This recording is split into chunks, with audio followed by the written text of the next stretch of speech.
What if a simple act of kindness, a daily gesture you thought no one noticed, was actually a test for Sergeant Malik Johnson, a 24-year-old African-American tomb guard drowning in debt and faded dreams? Kindness was all he had left to give. His recipient was Arthur, a silent, grumpy old man who shuffled into the cemetery every morning, a ghost at a corner bench near the tomb. He offered him a warm smile, a fresh coffee from the guardhouse, and a small piece of his time, expecting nothing in return. He thought he was just another lonely soul. He had no idea he was guarding a secret worth billions, a secret that was about to detonate his life. Because one rainy Tuesday, the cemetery path didn't bring Arthur. It brought his lawyers, flanked by 4 stone-faced bodyguards, and they were there for him. The solemn whisper of the wind through the oaks of Arlington National Cemetery was the soundtrack to Sergeant Malik Johnson's life. It wasn't a cheerful rustle. It was a dignified sigh that announced the arrival of another visitor seeking solace, another wreath to lay, another moment of reflection. The cemetery itself was a sacred expanse, a tapestry of white headstones aligned in perfect rows, manicured lawns, and a persistent aroma of fresh earth mingled with fading flowers. For Malik, it was both his prison and his sanctuary. For the past 3 years, 6 days a week from 5:30 a.m. to 3 p.m., Malik had executed the precise ritual of the tomb guard. He marched the mat with a grace born of rigorous training, taking 21 steps, clicking his heels sharply, shouldering his rifle with exact precision, facing the tomb for 21 seconds, and repeating, maintaining unyielding vigilance to honor the unknown fallen. His real passion, his soul, was locked away in a tiny second-floor apartment a few blocks away in Alexandria, gathering dust on canvases he could no longer afford. Art school had become a distant dream, buried under a mountain of his mother's medical bills and the crushing weight of rent. His regulars were a predictable cast of characters. There was Frank, the retired Marine, who saluted the tomb and left a single coin regardless of the weather. There were the 2 chatty historians from the Smithsonian down the road who dissected battles over faded maps. And then there was Arthur. Arthur was different. He wasn't a regular in the traditional sense. He was a fixture, as much a part of the cemetery as the eternal flame nearby. Every single morning at precisely 7:15 a.m., he would shuffle along the path and settle on the bench near the tomb of the unknown soldier. He never made eye contact with anyone. He wore the same outfit, a faded tweed coat, no matter the weather, worn trousers, and scuffed leather shoes. His face was a roadmap of wrinkles, his eyes a pale, watery blue that seemed to look right through everything. He was a whisper in a solemn silence. The first time he came in, Malik's commander, a perpetually stressed man named Sal, had warned him. "Don't bother with the old coot on the bench. He doesn't talk. Just let him sit and watch the march. He'll leave quietly." Brenda, the veteran park ranger who had the patience of a wasp, sneered, "Waste of time. We should direct him to the visitor center." But Malik saw something else in his stoic silence. He saw a profound loneliness, a quiet dignity that touched the artist's heart still beating within him. So he ignored Sal's advice. The first day after his relief, he approached the bench. "Good morning, sir. My name is Malik. Can I assist you with anything?" He just grunted, not looking up. Malik offered a nod anyway. When he saw Arthur pull out a thermos of coffee and a piece of toast from his bag, his hands trembling as he reached for a plastic knife. The next day he did the same, and the next. For a week he met Malik's respectful greetings with silence, but Malik was persistent. "The sunrise looks extra sharp today," he'd say. Or Laiku, "There's a bit of a chill out there. This view should warm you right up." Then one Monday morning, about a month into his silent visits, as Malik finished his shift and approached, he noticed Arthur struggling to cut his toast with the dull plastic knife. His knuckles were swollen with arthritis. Without a second thought, Malik picked up the knife. "Allow me," he said gently. He cut the toast into 4 perfect, manageable squares. For the first time, Arthur looked up. His watery blue eyes met Malik's, and for a fleeting second he saw a flicker of surprise, maybe even gratitude. He gave a short, sharp nod, then looked back at his plate. It was a victory. From that day forward, It became their ritual. Malik would complete his march, get relieved, pour Arthur a fresh coffee from the guardhouse if needed, and always cut his toast. Sometimes he'd talk to him, filling the silence with little stories about his day, the poignant thing a visitor said, or his dream of one day visiting the Louvre in Paris to see the masterpieces in person. He never responded, but Malik felt he was listening. He would occasionally leave an extra quarter on the bench, a silent acknowledgement that felt more valuable to him than a $20 donation. His coworkers teased him relentlessly. "Still talking to your boyfriend, Malik?" Brenda would mock, wiping down a signpost with a sour look. "You're wasting your breath. He's probably deaf." "Leave him alone," Sal would grumble from the guardhouse. "If he wants to talk to a brick wall, let him. At least he doesn't complain." Malik didn't care. Those 10 minutes every morning became a strange anchor in his chaotic life. In a world that demanded everything from him and gave little in return, this small, one-sided connection felt pure. It was a simple act of service, a moment of quiet communion. He wasn't doing it for a bigger recognition or for praise. He was doing it because when he looked at the lonely old man on the bench, he saw a human being who deserved a little bit of warmth, even if he couldn't or wouldn't ask for it. He had no idea that his simple kindness was being observed, catalogued, and judged by a mind sharper than anyone in Arlington National Cemetery could possibly imagine. The Tuesday started like any other. The air was thick with the smell of rain and damp soil. Malik was running on 4 hours of sleep, having spent most of the night on the phone with a nurse at his mother's care facility, discussing medication changes and mounting bills. He felt a familiar knot of anxiety tighten in his stomach, but he pushed it down, pinning his professional discipline in place as he adjusted his uniform. 7:15 a.m. came and went. The bench remained empty. Malik glanced at the clock in the guardhouse, then at the path, a small furrow in his brow. Arthur was never late. Never. He was as reliable as the sunrise. By 7:30, a tendril of genuine concern began to creep into his thoughts. Maybe he was sick. He was old, after all. He made a mental note to ask the other regulars if they knew where he lived, though he doubted anyone did. He was an island. At 8:05, footsteps echoed along the path, but it wasn't Arthur. The entire grounds fell silent. Even the birds seemed to hush. 4 men, all built like refrigerators and dressed in immaculate black suits with earpieces, stepped into view. They moved with a fluid, disciplined precision that was utterly alien to the serene cemetery. 2 flanked the entrance, their eyes scanning the area with unnerving stillness. The other 2 stepped aside to allow a 5th man to enter. He was older, perhaps in his late 60s, with silver hair swept back from a high forehead, and a face that was all sharp angles and intelligent eyes. He wore a tailored charcoal gray suit that probably cost more than Malik earned in a year. In his hand, he carried a pristine leather briefcase.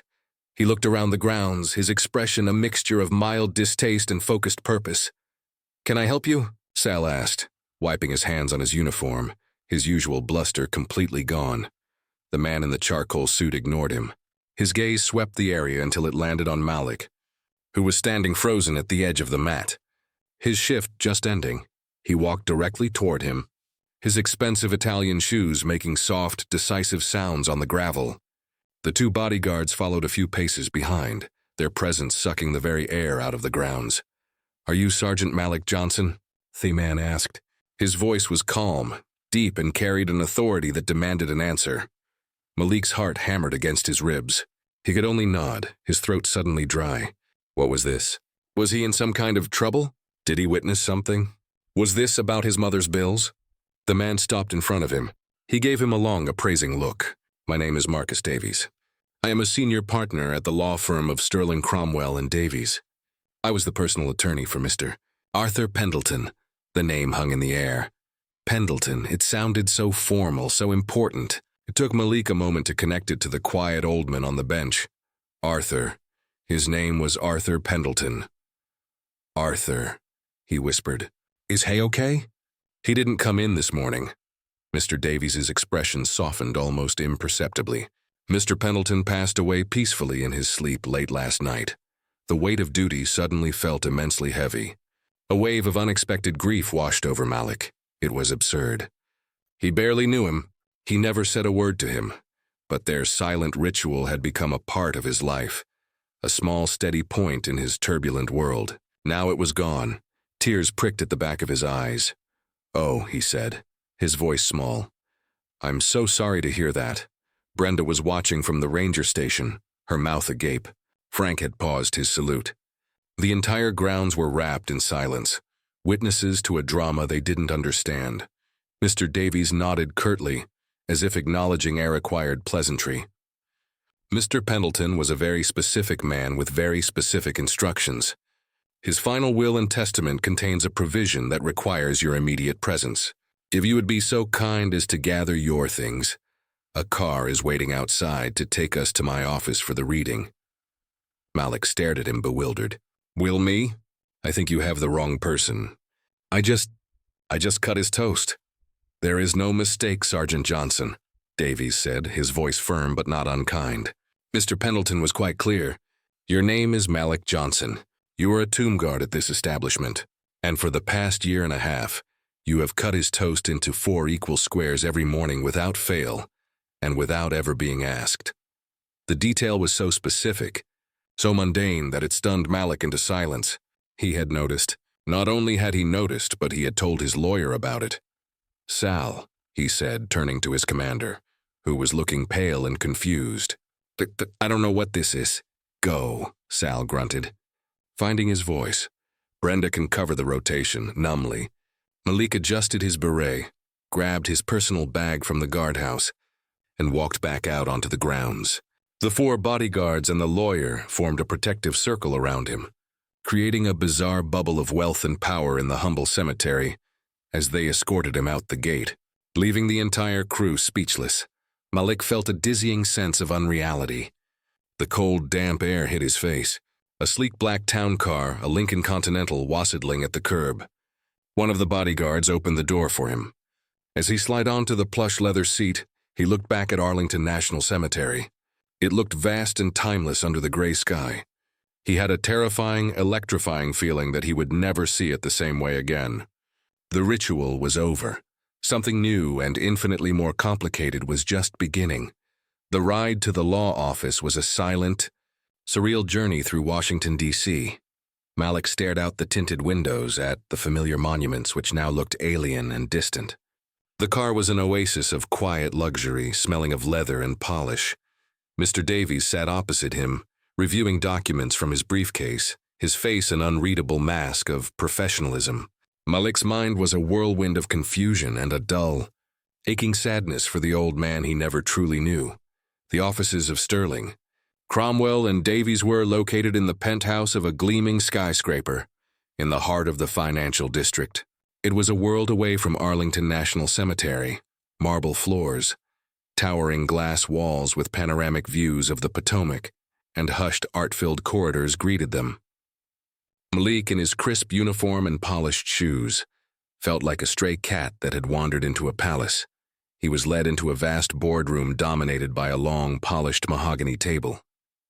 At one end sat 2 people who looked as out of place as Malik felt, though for different reasons. They radiated an aura of impatient, resentful privilege. The man was in his late 20s with slicked back hair, a designer suit that looked a little too tight, and a petulant scowl. The woman beside him, presumably his mother, was impeccably dressed, her face a carefully constructed mask of polite disdain, her fingers drumming impatiently on the table. Mr. Davies cleared his throat as they entered. "Mrs. Diana Pendleton, Mr. Caleb Pendleton. This is Sergeant Malik Johnson."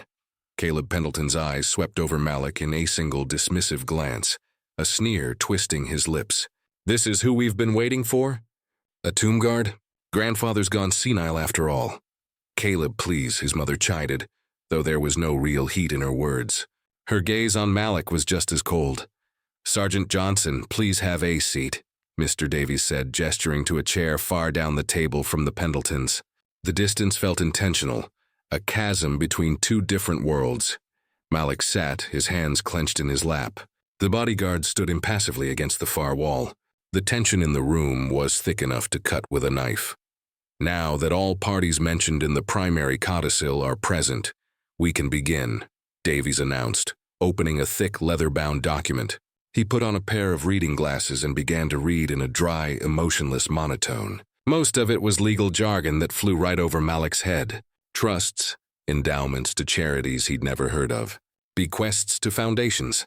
He listened to the staggering sums being discussed, numbers that felt more like concepts than actual money. The Pendleton fortune was clearly immense. Then Davies paused and looked directly at Diana and Caleb.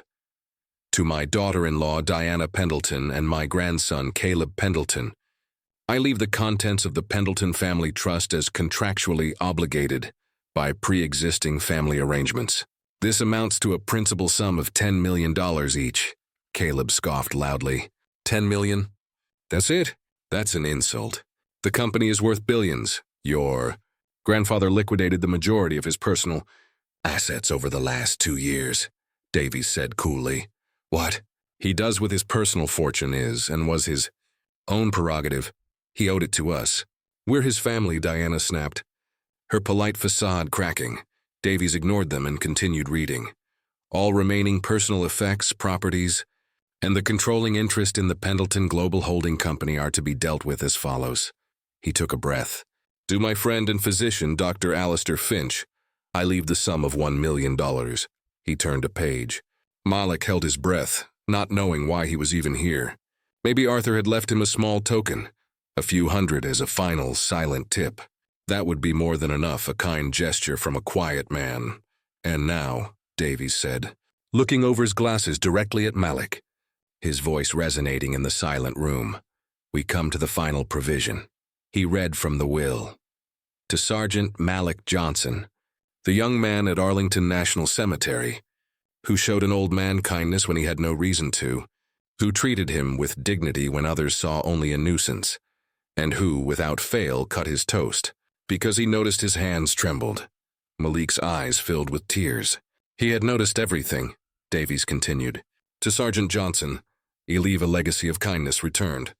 First, I bequeath to him the sum of $250,000 to be transferred to his account, immediately to ease his burdens as he once eased mine. Malik gasped. The room tilted. $250,000. It was more money than he had ever imagined holding. It would pay for his mother's care for years. It would clear his debts. It was a miracle. What? Caleb exploded, leaping to his feet. He's giving $250,000 to a hash slinger in uniform? We'll contest this. He was clearly not of sound mind. Please sit down, Mr. Pendleton, Davies said, his voice dropping to an icy calm. I am not finished. Caleb stared, then slowly sank back into his chair, his face flushed with rage. Davies adjusted his glasses and read the final sentence. And finally, because it was the last place on earth where I felt seen, not as a source of wealth, but as a human being, I leave him the one thing that brought me a small measure of peace in my final years. I bequeath to Sergeant Malik Johnson in its entirety the property and organization known as the Arlington Honor Foundation, located near the cemetery gates, which I purchased 6 months ago through a subsidiary company. Silence. A thick, profound silence filled the boardroom. Malik just stared, his mind unable to process the words. The foundation. He bought the Veterans Support Foundation for him. Then Caleb started to laugh. It wasn't a happy sound. It was a sharp, ugly, incredulous bark. The foundation? He leaves him a non-profit shack. Oh, that's rich. After all that build-up, he leaves the guard his own cage. But Mr. Davies wasn't smiling. He closed the will, removed his glasses, and looked at Malik with an expression he couldn't quite decipher. It was a mix of pity, respect, and warning. There is one more thing, Sergeant Johnson, he said, his voice low. Included with the foundation is the small investment portfolio Mr. Pendleton attached to the organization to ensure its long-term viability and provide for capital improvements. It is currently valued at approximately $5 million. The laughter died in Caleb's throat. His face went from red to a sickly pale white. Diana's perfectly manicured hand flew to her mouth. Malik felt the floor drop out from under him. $5 million. The foundation. It wasn't a cage. It was a kingdom. The grumpy, silent old man he had helped with toast wasn't just wealthy. He was Arthur Pendleton, founder of Pendleton Global, a corporate titan, a king of industry who had hidden in plain sight, and he had just handed him a broke art student standing vigil in a cemetery keys to a new life. A life that, judging by the murderous look in Caleb Pendleton's eyes, was about to become very, very dangerous. Leaving the law office was like stepping out of a hyperbaric chamber and into a hurricane. The bodyguards escorted Malik back to the Lincoln Continental, shielding him from the furious, sputtering insults of Caleb Pendleton, who had followed them into the hallway. "This isn't over, you little gold digger," he seethed, his face contorted with rage. "I'll have my lawyers crawl over every inch of this." "You won't see, Adame." Malik didn't respond. He was in a state of profound shock, his mind numbly replaying Mr. Davies's words. "5 million. The foundation is yours." Mr. Davies had given him his card and a thick folder of documents. "A financial advisor will call you tomorrow, Sergeant Johnson. Do not speak to anyone, especially the Pendletons. If they contact you, call me immediately." Arthur Pendleton anticipated their reaction. The car dropped him off in front of his run-down apartment building. The contrast was jarring. One moment he was in a world of mahogany and billions. The next he was climbing the creaky, dusty stairs to his tiny apartment. He unlocked the door and stepped inside, the folder clutched to his chest like a life raft. Canvases were stacked against the wall. His easel stood empty in the corner, a silent testament to a life deferred. The first thing he did was call his mother's care facility. With a trembling voice, he spoke to the financial administrator and paid the entire outstanding balance, then paid for the next 2 years in advance, requesting a private room and the best possible care for his mother. The relief that washed over him was so immense it brought him to his knees. Hess sat on the floor and wept, not for sadness but for the sudden, crushing release of a burden he had carried for so long. The next morning, Malik didn't go to his post at the cemetery. He couldn't. What would he say? How could he walk in there? Instead, he went to the bank with a cashier's check for $250,000 that Mr. Davies had prepared for him. The bank manager, who usually treated him with polite indifference, ushered him into his private office with a newfound sycophantic respect. The world had already begun to shift around him. By the afternoon, he knew he couldn't hide forever. He had to face them. Taking a deep breath, he walked the familiar path to Arlington National Cemetery. It was the middle of the morning rotation. Through the gate, he could see Brenda looking hassled, and Sal coordinating from the guardhouse. He stepped onto the grounds. Every head turned. Conversation stopped. "Malik," Sal said, his voice uncertain. "Hi, Sal," he said, his voice surprisingly steady. He walked up to the guardhouse. I guess you've heard. "Heard you came into some money," Brenda said, crossing her arms with a thud. There was a sharp, envious edge to her voice. "Decided you're too good to show up for duty, huh?" "Brenda," Sal warned. "No, it's okay," Malik said. He looked from Sal to Brenda, then to the other guards peeking out from the relief area. These people had been his world. "It's true. Arthur, Mr. Pendleton had left me some money. And he left me the Arlington Honor Foundation." A collective gasp went through the staff. Sal's clipboard clattered to the ground. "He what?" Malik's heart sank. This was the part Mr. Davies had warned him about.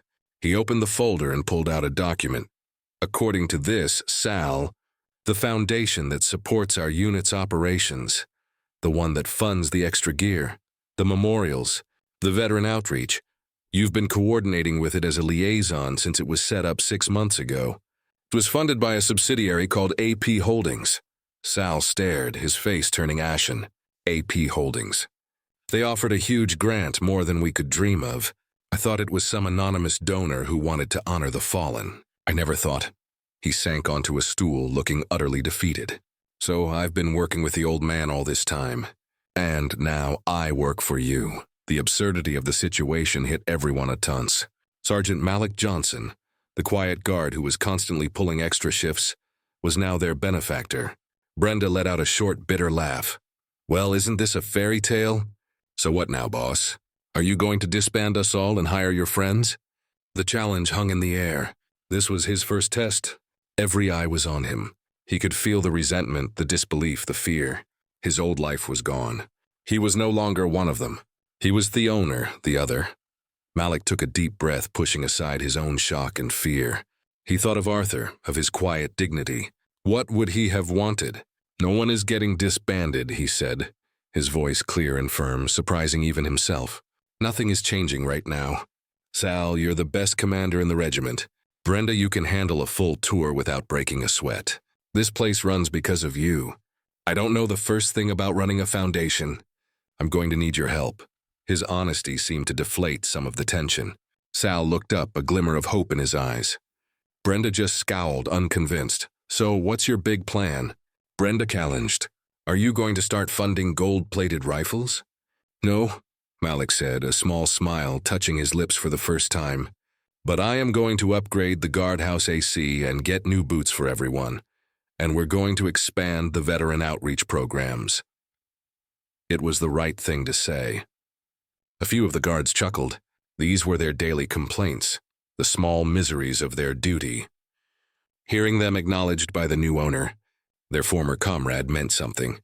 Just then, a messenger arrived at the gate, package for Sergeant Malik Johnson.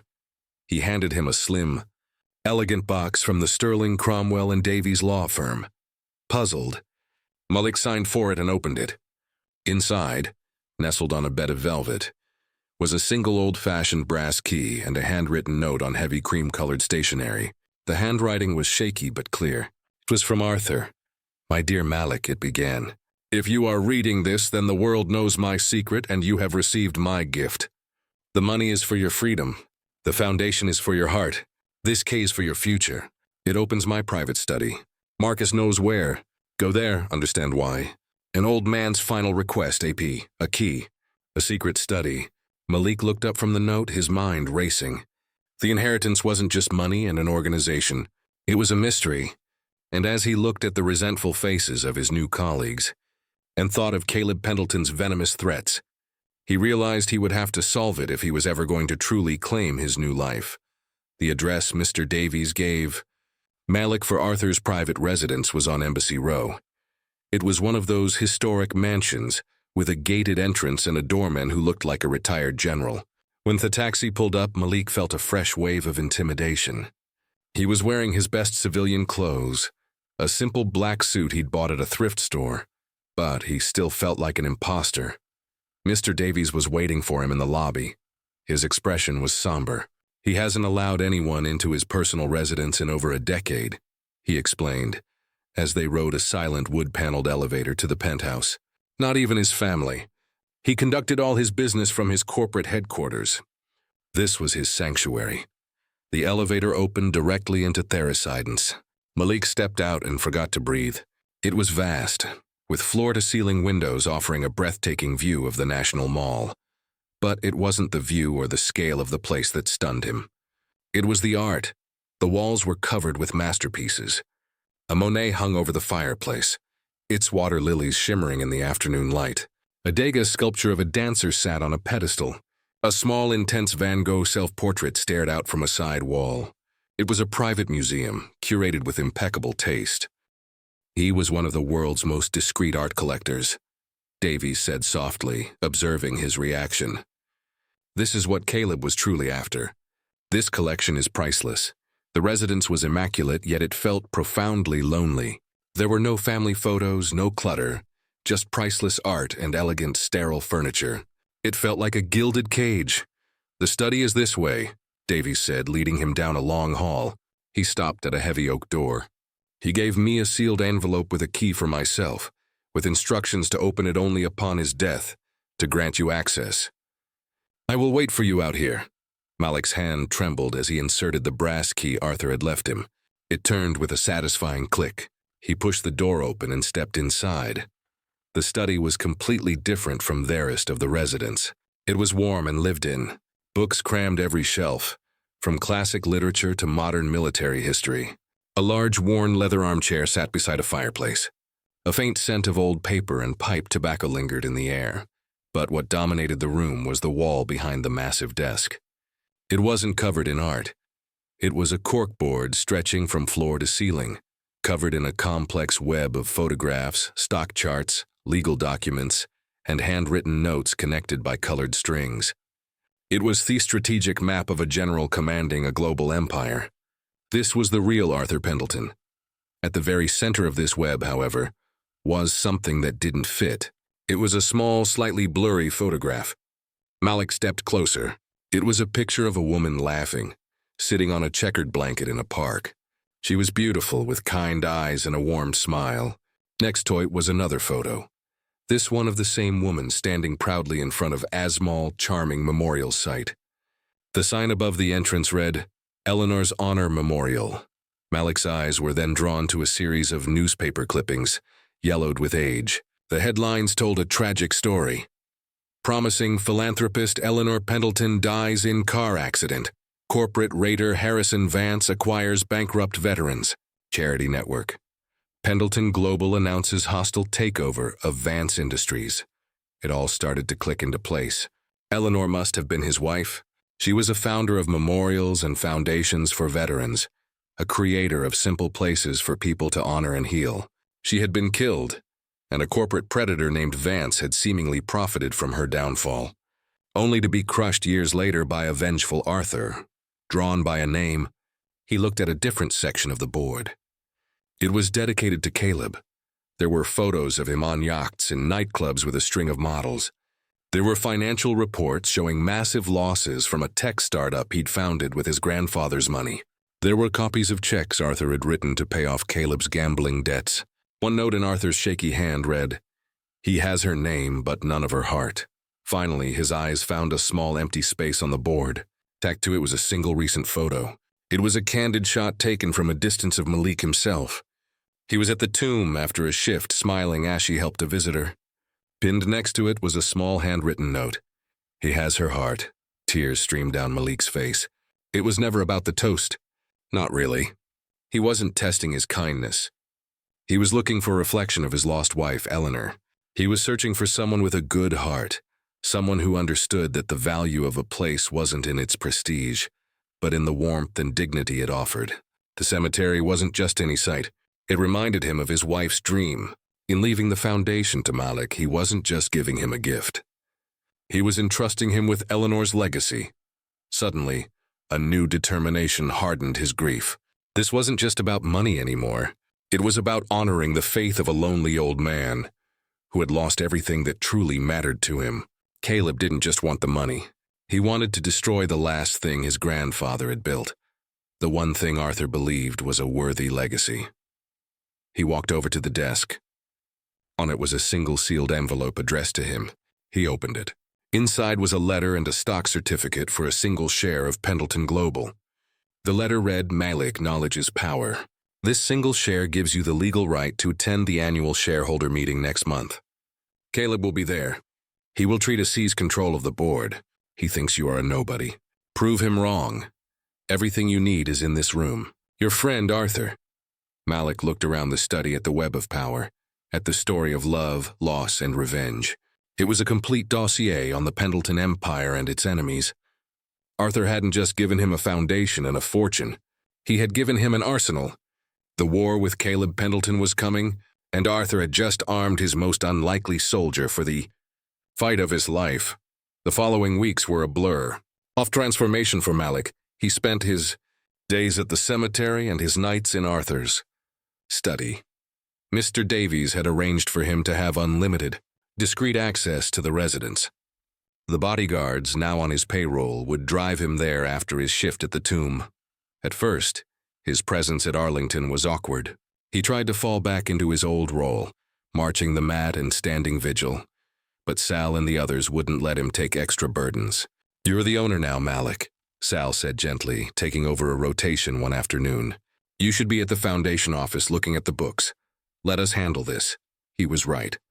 He retreated to the small office of the Arlington Honor Foundation, just outside the gates, a modest building with meeting rooms for veterans, outreach programs, and support services, and began to learn. With the help of the financial advisor Arthur had arranged, he started to understand budgets, grants, and operations. The $5 million portfolio wasn't just a lump sum. It was a carefully managed fund designed to generate steady income, more than enough to cover the foundation's expenses and a handsome salary for him. He gave the entire staff, including the outreach coordinators and admin team, a raise, starting with Sal and Brenda, who sometimes helped with foundation events. Brenda, who had been his harshest critic, was the most resistant to the change. She watched Malik with suspicion, as if waiting for the other shoe to drop. The turning point came one sweltering afternoon, when the ancient air conditioner in the foundation office finally died with agron and a puff of smoke. The meeting room became an inferno. That's it. I quit, Brenda announced, throwing down her notepad. I'm not working in a sauna. The old Malik would have pleaded with her. The new Malik nodded. You're right, he said calmly. It's unacceptable. He got on the phone. Within 2 hours, a team of technicians was there installing a brand new top-of-the-line commercial air conditioning system. He paid for the emergency installation without blinking. The next day, the office was cool and comfortable. Brenda came back to work, didn't say a word, but started calling him boss, and for the first time, it didn't sound like an insult.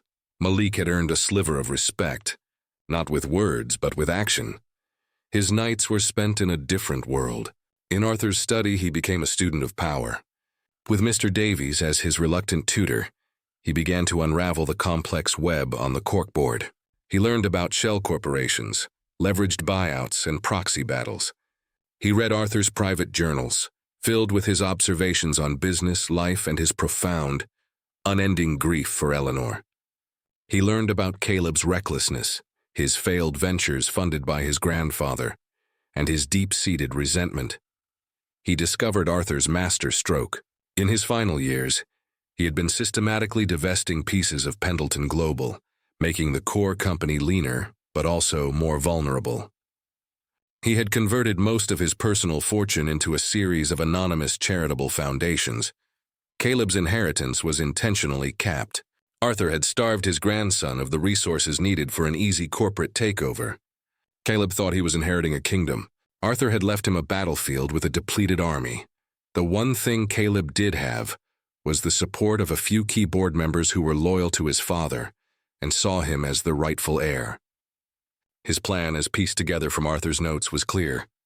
At the upcoming annual shareholder meeting, he would call for a vote of no confidence in the current CEO, a loyalist appointed by Arthur, and use his family name and the support of his allies to get himself installed as chairman. He can't win outright, Mr. Davies explained one evening, pointing to a chart of major shareholders. But he can cause chaos. He can spook the investors, drive the stock price down, and try to force a sale to a rival corporation who will install him as a puppet leader. His ego won't accept anything less than total control, even if it means burning the empire to the ground. So how do we stop him? Malik asked, looking at the single share certificate on the desk. It seems so insignificant. We use the one thing Arthur left you, the truth, Davies said. That single share gives you the right to be in that room and the right to speak to the shareholders. We can't outvote him, but perhaps we can outmaneuver him. Working late into the night, they formulated a plan. It was audacious, terrifying, and relied entirely on Malik's ability to step onto the biggest stage of his life and convince a room full of sharks that a tomb guard from a solemn cemetery knew better than the heir to the Pendleton fortune. The day of the shareholder meeting arrived. Malik stood in front of the full-length mirror in Arthur's residence bedroom. He wasn't wearing thrift store clothes. Mr. Davies had insisted he use a personal shopper. He was wearing a simple but impeccably tailored navy blue suit. His hair was neatly trimmed. He looked professional, calm, and confident, but inside his heart was a trapped bird. "You're ready," Mr. Davies said from the doorway. He looked at him, and for the first time, Malik saw a genuine smile on his face. Arthur would be proud. 2 of his bodyguards escorted him. As he walked through the gleaming lobby of the Pendleton Global Tower, he saw him. Caleb was standing with his allies, laughing, oozing arrogance. He saw Malik and his face froze, his expression shifting from shock to contemptuous amusement. Well, look what the cat dragged," he said loud enough for everyone to hear. "Come to stand guard, soldier boy?" His cronies snickered. Malik didn't rise to the bait. He met his gaze, his expression unreadable. "I'm a shareholder, Caleb," he said, his voice clear and steady. "And I have a right to be here." He walked past him, head held high, and into the lion's den, leaving him momentarily speechless. The battle had begun. The boardroom was an amphitheater of corporate power. A massive U-shaped table was filled with the board of directors, men and women with severe faces and expensive suits. Tiers of seats behind them were filled with major shareholders, analysts, and media. Malik, guided by Mr. Davies, took a seat in the front row reserved for shareholders. He felt 100 pairs of eyes on him, whispering, questioning his presence. The meeting began with dry presentations and financial reports. Malik listened, his hands clasped tightly in his lap. Then the chairman opened the floor for new business. Caleb immediately stood up. He was a natural performer, charming and confident. He spoke of legacy, of his family's name, and of a bold new vision for the future. He painted the current leadership as stagnant and unimaginative. My grandfather was a legend, he boomed, but his time has passed. Pendleton Global needs new blood, a new direction to compete in the 21st century. It needs a Pendleton at the helm. He then formally made his motion, a vote of no confidence in the CEO and the nomination of himself, Caleb Pendleton, as the new chairman of the board. A tense murmur went through the room. Caleb's allies on the board voiced their support. It was clear he had momentum. The CEO, a capable but uncharismatic man named George Riley, offered a weak defense that was quickly shot down. Is there anyone else who wishes to speak on this motion before we call the vote? The chairman asked, his gaze sweeping the room. This was it. With a silent nod from Mr. Davies, Malik stood up. A wave of confused whispers rippled through the audience. Who is he? What is he doing? Caleb smirked. I believe the floor is for shareholders, not the honor guard.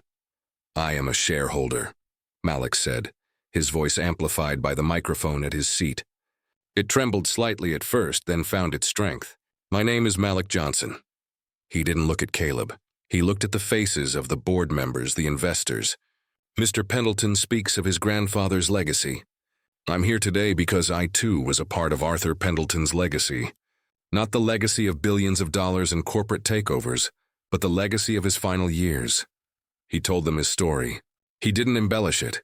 He spoke simply and honestly about Arlington National Cemetery, about the quiet old man on the bench, about cutting his toast because his hands shook. The room, initially dismissive, grew quiet, listening intently. You see, in his final years, Arthur Pendleton wasn't interested in acquiring more companies. He was interested in one thing, character. He spent his days at a solemn tomb watching people. He wasn't looking for the next great CEO. He was looking for simple, honest decency. He then turned his attention to Caleb. Caleb Pendleton talks about a bold new vision. Arthur Pendleton's private records, which he left in my care, show Caleb's vision quite clearly. Mr. Davies stood and placed a file in front of the chairman. Copies for the board, he said grimly. Malik continued, his voice ringing with conviction. A vision that led to a $30 million loss on a failed tech venture.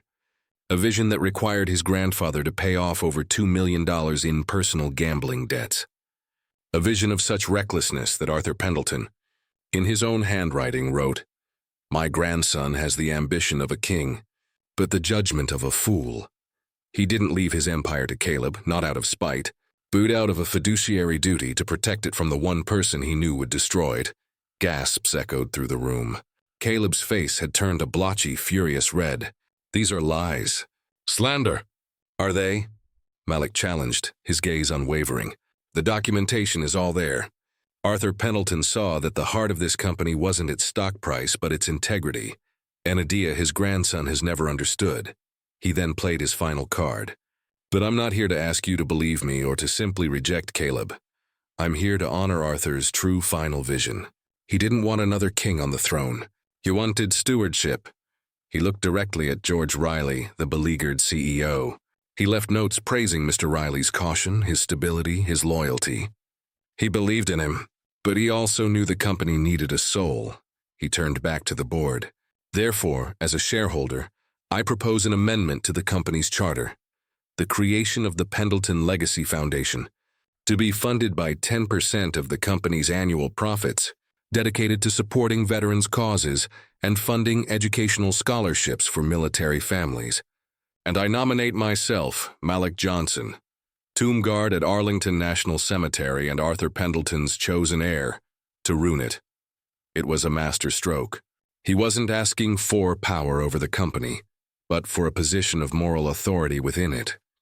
He handed Arthur's personal legacy directly to the company's future, offering the shareholders a story of redemption and purpose instead of a grubby power struggle. He had honored the stable CEO while simultaneously sidelining Caleb, not with corporate tactics, but with a simple, powerful story of character. The room was silent for a long moment. And then one of the oldest board members, a man who had known Arthur for 50 years, began to clap slowly. Then, all at once, the room joined him. Investors, analysts, even some of Caleb's own supporters, captivated by the story and the brilliant maneuver, applauded. Caleb stood frozen, his face a mask of utter defeat. He had been beaten not by a corporate raider, but by a tomb guard with a story. The vote was a formality. Caleb's motion was crushed. Malik's proposal was accepted unanimously. Months later, the Arlington Honor Foundation was expanded. It was efficient, welcoming, and state-of-the-art, but the bench near the tomb of the unknown soldier remained preserved, with a thin layer of protective coating. A small, tasteful brass plaque was affixed to it. It read, "Arthur's Corner." Malik split his time between standing guard at the tomb with Sal as his highly paid commander, and Brenda as his surprisingly loyal lead ranger, and managing the new foundation, which was already changing lives. He finally had time to paint again, his canvases now filled with vibrant color. He had found the balance he never knew he was looking for, between his old life and his new one, between duty and purpose, between kindness and power. He had honored Arthur's legacy and, in doing so, had finally built his own. Malik's story is a powerful reminder that the greatest investments we can make are not in stocks or bonds, but in each other.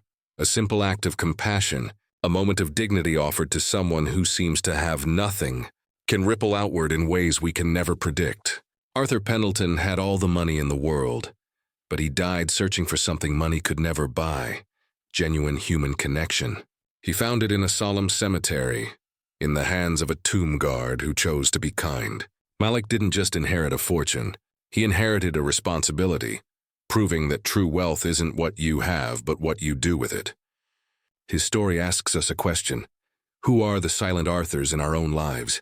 And do we have the grace to notice them? If this story of unexpected kindness and hidden strength touched your heart, please take a moment to hit that like button to help us share it with more people. Let us know in the comments what you would have done in Malik's shoes. And don't forget to share this video and subscribe to the channel for more unforgettable real-life stories that prove the most extraordinary things can happen to ordinary people. Thank you for listening.